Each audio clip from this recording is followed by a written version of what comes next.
Welcome back to Misano, where we've got a double dose of Moto E action coming your way this weekend. I'm Amy Reynolds, standing next to me is Matt Dunn, and the big question, Matt, on everybody's face this weekend will be, can the master of Misano, Matteo Ferrari, do it again? How impressed were you with him? What a great race from Ferrari. He could actually make it 5 wins.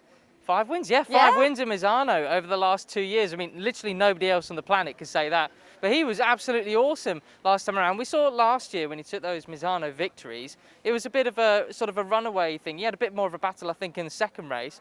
But last weekend, it was just an all-out brawl. The guy can do it all. He can win with a runaway victory, and he can take the battle all the way pretty much to the line. It was absolutely fantastic. And, well, it was the only Ferrari victory on the Italian soil last weekend, wasn't it? Well, hey, F1 fans. Sorry, I shouldn't take the mick. He's obviously got such an affinity with this place. There's something about Misano and Ferrari that goes together so well. But I really felt for Mattia Casadei. Yeah, me too. Technically started on pole position because although Ferrari got that pole position, Tissot watch and whatnot, it was actually young Mattia Casadei starting on the pole position in the race because of Ferrari's penalty from the Austrian, the Andalusian race, I should say. And he looked like he had it. I thought it was going to be an absolute dream, first victory, this and that. But yeah, just towards the end of the race, got duffed up a bit and he got a double overtake. Domi Aegerter went up the inside of him at turn 14. And then Jordi Torres just thought, oh, I'll take that as well. And off he went. And poor guy, but another crack at it this weekend, 2 times, no less. And Xavier Simeon was the man that actually put the final move on getting past him, and then he got knocked off by Domi Aegerter on that podium. But Xavier Simeon finished second. It feels like it's been a really quiet start to this season. When he was there, I was like, hold on a minute, where have you been? Yeah. I mean, with Simeon, it was a quiet first couple of races, and I know that's not what he or the team would have expected because there's no reason why he was brought into that LCR squad other than to get those podiums straight from the off. He was a real strong contender last year. So in Spain and Andalusia, wasn't quite getting used to it. I know they've got new tyres this year. That's caught up a few people in the Moto E paddock. I know Maria Herrera is another one struggling with those new tyres. So maybe that was it. Maybe it's clicked now. But Simeon, it was back to his old self. Another podium. He put on his Instagram story. These podiums just don't keep. They're just sweet all the time, you know. And you know, it's really good to see him up there again. And man, some of those moves he was pulling as well. I thought, whoo-hoo. Yeah.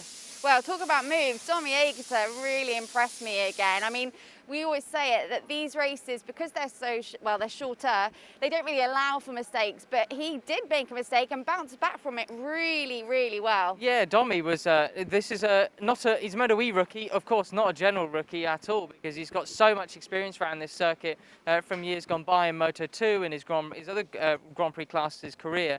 But I wasn't expecting him to be so quick there, but he took that step up in E-pole, qualified pretty high up, and then in the actual race, and what a recovery that was to finish off third. I mean, that was a great lap. He clearly saw Ferrari. I don't know whether Domi was doing some calculations in his head about the championship, but he did exactly what he needed to do to maintain a relatively comfortable distance in the championship.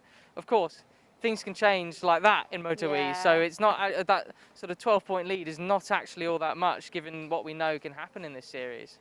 Well, it's a really entertaining battle between him and Jordi Torres as well, I thought. You mentioned the championship there. Domi Aegerter still leads with 12 points, as Matt says. And then Jordi Torres is right there behind with 15 behind. Sorry, Domi Aegerter, I'll put my teeth in. First thing. Yes. But yeah, like you said, that championship is really, really closing in.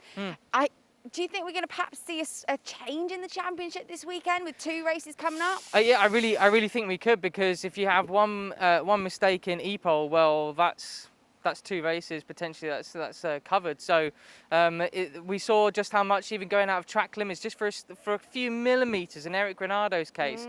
Well, that put him right to the back of the grid last time out, and it was fair play to the guy. We've not really spoken about him or De Angelis much. De Angelis, of course, had a few big saves, which just meant his time was just nowhere, unfortunately, in E-pole. So they both started on the back row of the grid. But they made their ways respectively up to 8th and 10th place. Now that's an amazing recovery, what a great race, but you can't afford those kind of mistakes anymore. It's now or never for the championship. 3 races down, a few more to go. You can't afford to make any more kind of errors like that. Well, like we said at the top, 2 races coming up for you here in Misano. E-pole will be slightly earlier on Saturday, and it will be going off at 11:45 local time with Matt Dunn and Neil Morrison and Fran Wild. It's a long day for us, Race 1 will be at 4:15, and then on Sunday you got your race 2, and that will be at 10 o'clock local time. But Matt, from us for now, I think we should say goodbye. Bye.